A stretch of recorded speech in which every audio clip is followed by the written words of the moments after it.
Hello, I'm Theron Pummer. I'm a philosopher here at the University of St. Andrews and director of the Center for Ethics, Philosophy, and Public Affairs, or CEPPA. And today I'll be speaking with Julia Nefsky. Julia is a professor of philosophy at the University of Toronto, and she specializes in ethics, political philosophy, and philosophy of action. In particular, today we'll be talking about the problem of collective impact and causal inefficacy. Julia, could you tell us what the problem of collective impact is and what its practical relevance might be? So the idea is that there are all these contexts in which people together have a major impact, but each individual doesn't seem to make a difference themselves. So it seems like you could take the individual out and things would go pretty much the same. And the problem is, in these cases, we need people to act in a certain sort of way because otherwise great harm or injustice will result. But it seems like anyone could argue, well, what I do won't make a difference, so there's no point. And we need to know how to respond to that.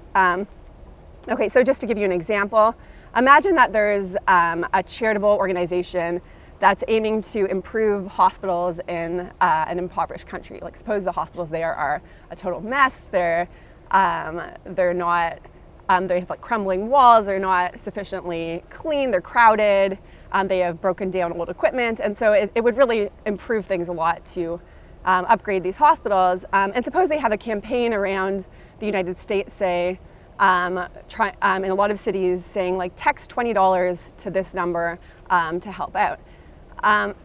So that would be really great if everybody did that, because then you could prevent a lot of suffering and unnecessary deaths. But any one person might wonder, well, if I give $20, will this really make any difference to what happens? I mean, they're going to be trying to raise millions of dollars, hundreds of millions maybe. What would $20 really do? And if it won't make any difference, then I might as well just keep it for myself.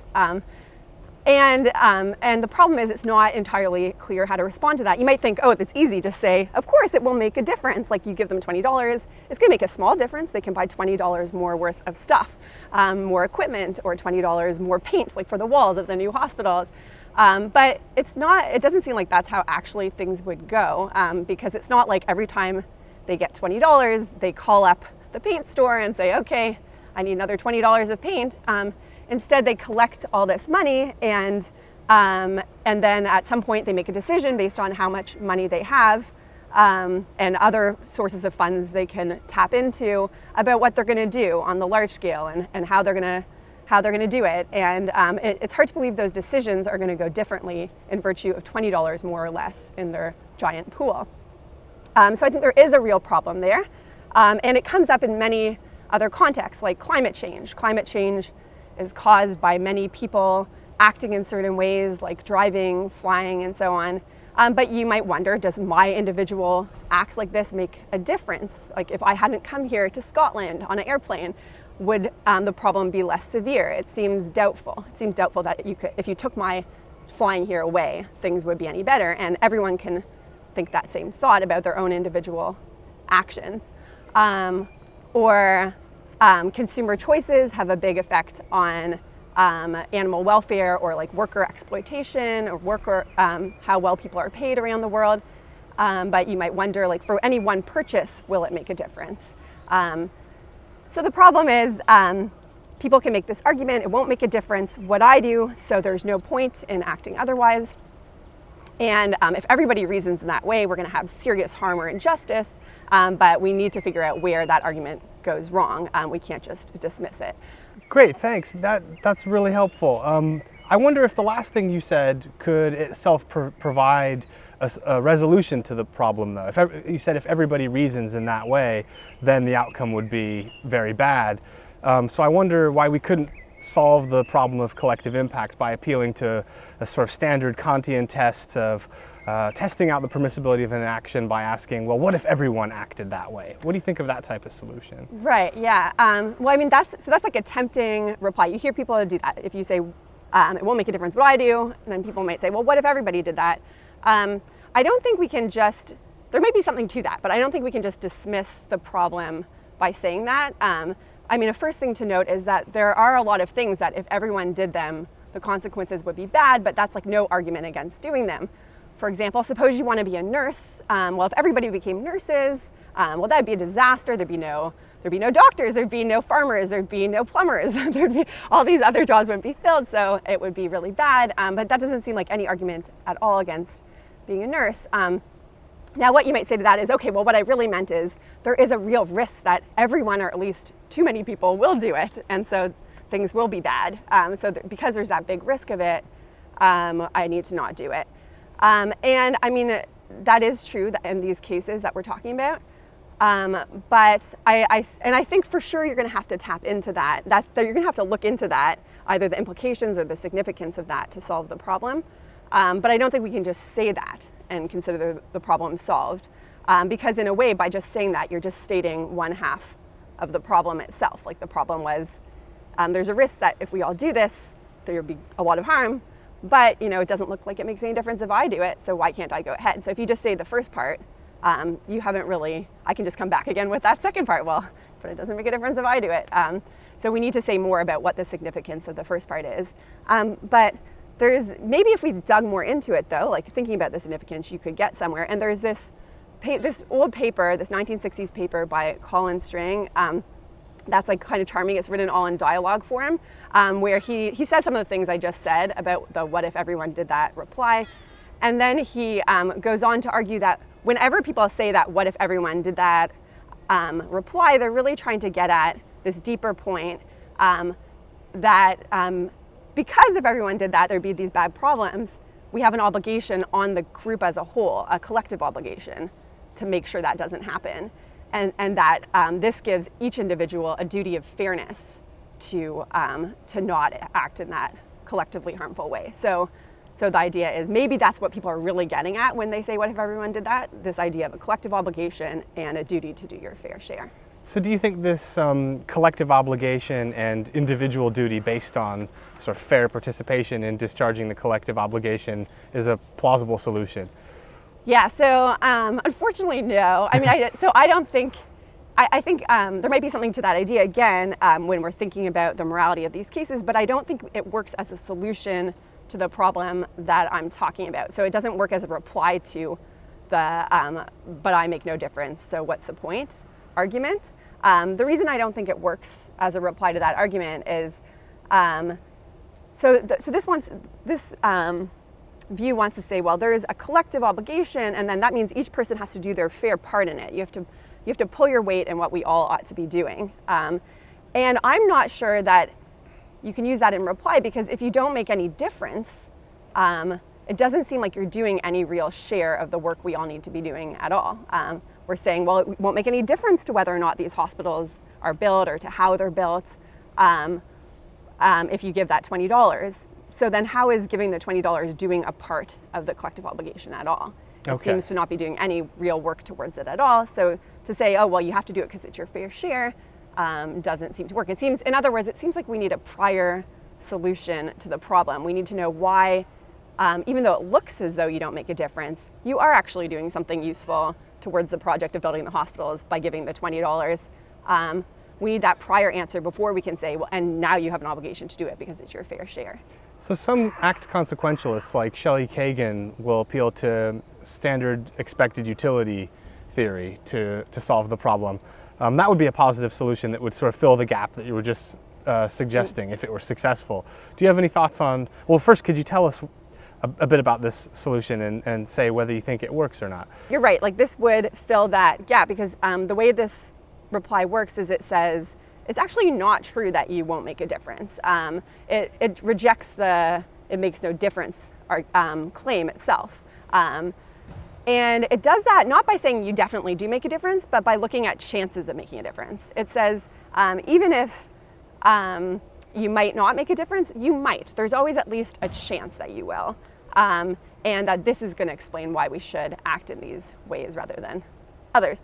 So actually maybe I'll illustrate this with like a little drawing. So like if you take the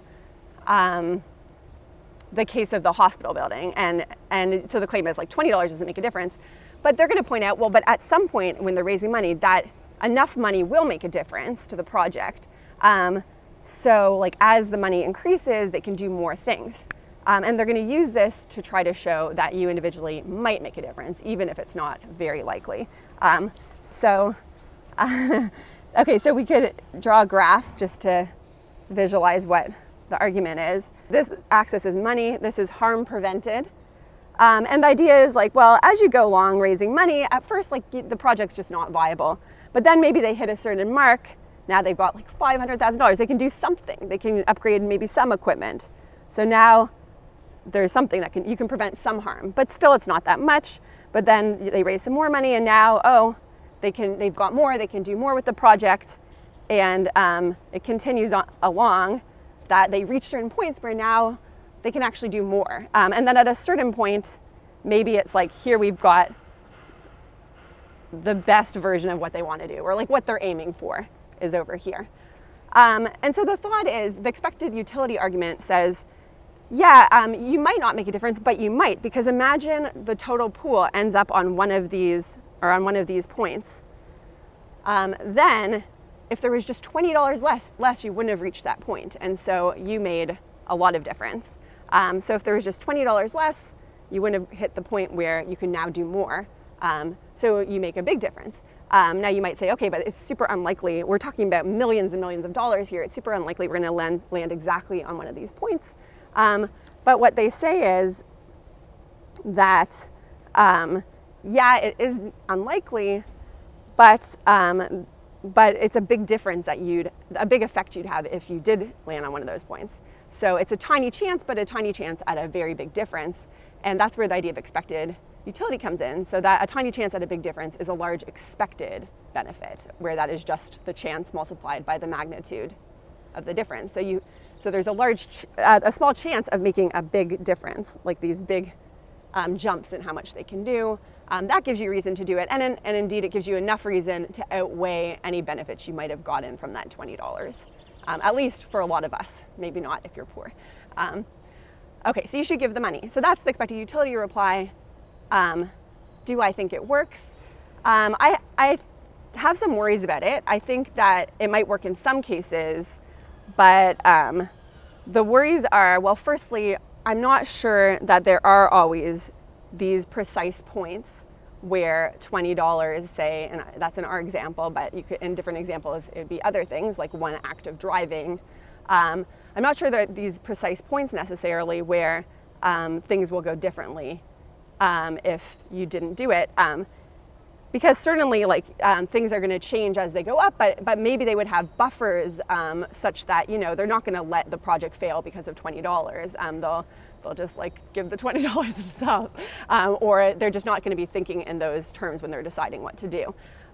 So I wonder if there really are those sharp points where $20 can make a difference. And second, even if there are those points, if the chance of hitting them is small enough, it might be really tiny, then I don't know that it necessarily amounts to a substantial enough reason to outweigh clear benefits you could get from keeping the $20. So the worry is two things. One is there always a chance to make a difference? Second, does this always, if the chance is tiny enough, or for that matter, if it's a substantial chance at making an extremely tiny difference, on either of those pictures, is it always going to be a strong enough reason to outweigh the reasons you want to keep it for yourself, or that you want to drive, or whatever the example is? And there's a third thing I would say, which is that even if it does work, even when it works, and we get a reason from this idea that's pretty strong, I'm still not satisfied, because I think there's another reason that is sort of more the common sense reason, and that we can make sense of that. We can make sense of this common sense reason, and we should, because it will help people feel more motivated to act in these cases. Okay, so the expected utility solution doesn't fully work, and there's a kind of common sense solution that you favor. Could you tell us what that is? So the idea is that, think about, suppose you aren't thinking about that it won't make a difference argument, and you're on the subway, say, and you see a poster that says text $20 to help these hospitals. and you're moved by that. You see how awful things are and you want to send the money. I think it's unlikely that what's motivating you to act is something like that expected utility model. You're not thinking, oh yeah, I should give that $20 because there is this tiny chance that I'm gonna like make or break the project. Like if I don't give it, they won't be able to do a huge amount in virtue of just lacking this $20. So I don't think you're thinking about tiny chances of of changing the project completely with your $20. I think instead you might be thinking something like, they need people to donate. They need donations, so my donation will help. It will make progress towards their goal, and I want to help out. My thought is that common sense idea is actually correct. It is true that it will help, and that there's a certain sense in which they do need that donation, and that's an important thing to understand. Why that common sense reason does hold, because when you hear it won't make a difference, that seems like a challenge to the claim that it's going to help. It seems like, oh, you think it's going to help? Well, it won't make any difference. It's not. Things are going to go just as well for the project with or without this. They don't need your money. It's going to be exactly the same either way. So that's just not. It's not true that you help. And I think a big part of getting an intuitively satisfying solution to the problem is figuring out why that's not actually right, that actually you do help, you do something, you do work towards a project, even if you don't actually make a difference. And the reason I think you do is that, well, firstly, like difference making, that's a matter of whether you yourself change the outcome. Are things different in virtue of what you do? And I don't think things need to be different in virtue of your act alone in order for it to progress things towards a better outcome in a helpful way. So another way of putting it is there's some sense in which, yeah, your act is not needed because it doesn't need to be you doing this. It doesn't need to be now or exactly this one, but this $20. But somebody, indeed very many people, need to make these donations if the project's going to go ahead. So you're doing something that very many people need to do for the project to happen, and furthermore, there's a real risk that not enough people will do it, at least to get all the way to the best version. There's a real risk that there won't be enough money, and so by doing something that many people need to do if this is going to get off the ground, and that there's a real risk that not enough people will do, you are indeed helping. You're doing something important towards the goal. You're progressing things along towards the goal in a non-trivial way. And that's so even if the project won't be different depending on you. It's not going to turn on what you do, but you do make that progress. So do you think, so do you think that we have strong reasons to make these individual positive contributions to the good effect, even when they don't make a difference? Yeah, so I think we do. They're not, the way I think they work is that this consideration, the fact that you could help by doing certain things, even if this is not going to make the difference between one outcome and another, gives rise to a certain sort of obligation that applies to you over time. Take the climate change case as an example. The claim is that you can help to prevent or at least reduce climate change harms by, for example, forgoing an airplane flight or not taking your car. So I think that the fact that you can help by doing those things gives you an obligation to do so. If you can help prevent tremendous harm by acting in a certain way rather than another, and it's not at a great cost to you, then I think you do have an obligation to do so. But the way I think that it makes no difference claim interacts with that is not by canceling out the obligation, but instead by making it a certain sort of obligation, one that applies to you over time. So you don't have an obligation to do so at every instance that you could help, but you do have to do so enough of the time. So the way I think about it is it's not like we weigh up the fact that you can help against the fact that, it won't make a difference, and if I drive, I can have fun this day. We don't just weigh those up against each other. Instead, you have to think about your pattern of choice over time. And even if you could have tons of fun, you might not do it because well, you need to keep your emissions low enough. You need to help help with the solution of the problem. But another person, even if it's not a big deal for them to drive, they might still drive because their emissions are already very low overall. So I think basically it gives rise to a cross-temporal obligation to contribute enough. Julia Nefsky, thanks so much for taking the time to talk with us today. It was a lot of fun. Thanks for having me. It was great. And it's beautiful here in St. Andrews. I recommend it. And thanks very much to you all for watching.